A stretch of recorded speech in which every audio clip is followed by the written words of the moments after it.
Yes, good evening, all, and thank you for doing this show on this topic. The attorney said that we, as citizens, have the right to protest. And I have a question dealing with what happened in Washington, where you had peaceful protesters tear-gassed. Do they have any legal recourse toward the government? I'll hang up and listen to your answer. Thank you.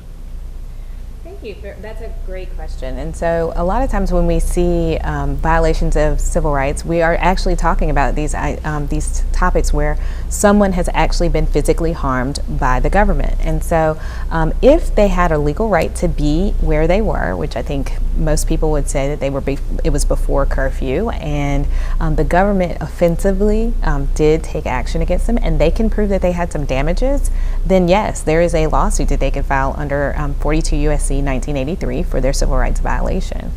So it is generally illegal for the government to trespass against your body, and as long as, and we can talk about this a little bit later, as long as it's a clearly established right. And I think the right to your bodily integrity in this situation is most likely fundamental, and so that there could be liability for gassing people in Lafayette Square.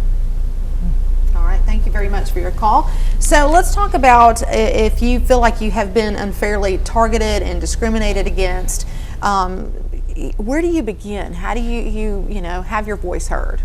So this is something we deal with in our law practice every day. And most people who are calling us are in distress because something is happening to them at work that they perceive to be unfair. Maybe it's because of their race, maybe it's because of their sex or a disability, or maybe they took family and medical leave, or they had a workers' compensation injury and they feel like their boss is doing something to them that's unfair.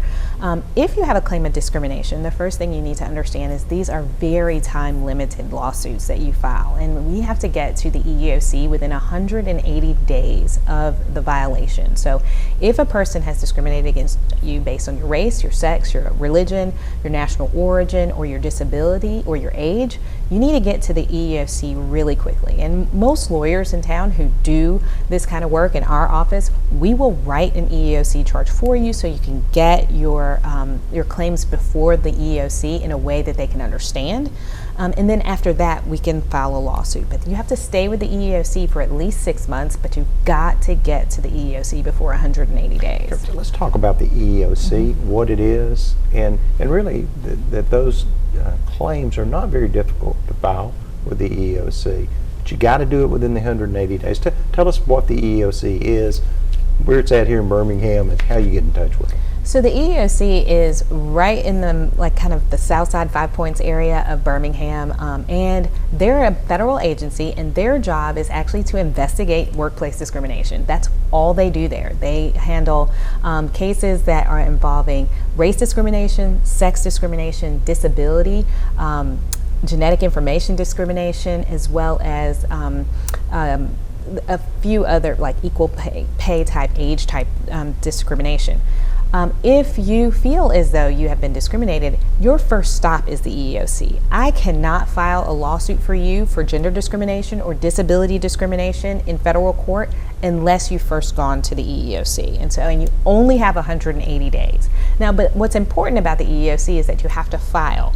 But what they say about your claim is not all that important in terms of whether you can file your lawsuit. They're just a gatekeeper. So a lot of times after you get to the EEOC, they'll send you a letter that's called a notice of right to sue, and it'll say, we can't tell whether you've been discriminated or not. And people get discouraged and don't file their lawsuits.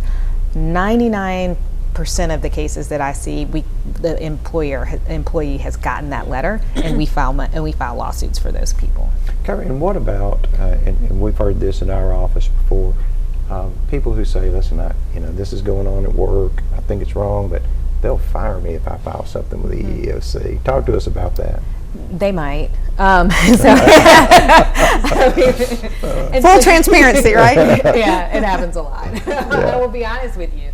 I can't tell you, and I cannot promise you that your employer won't fire you if you file an EEOC charge.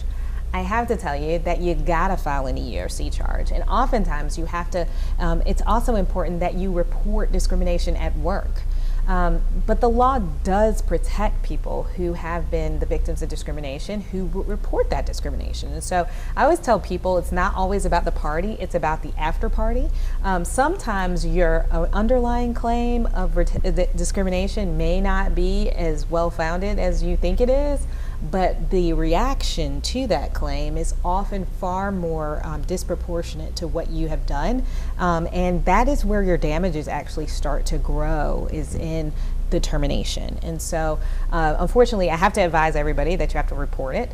Also, the law asks you to report it. And so you do have to run that risk in order to. Well, that's the only way you can stop it. That's right. Is to speak out.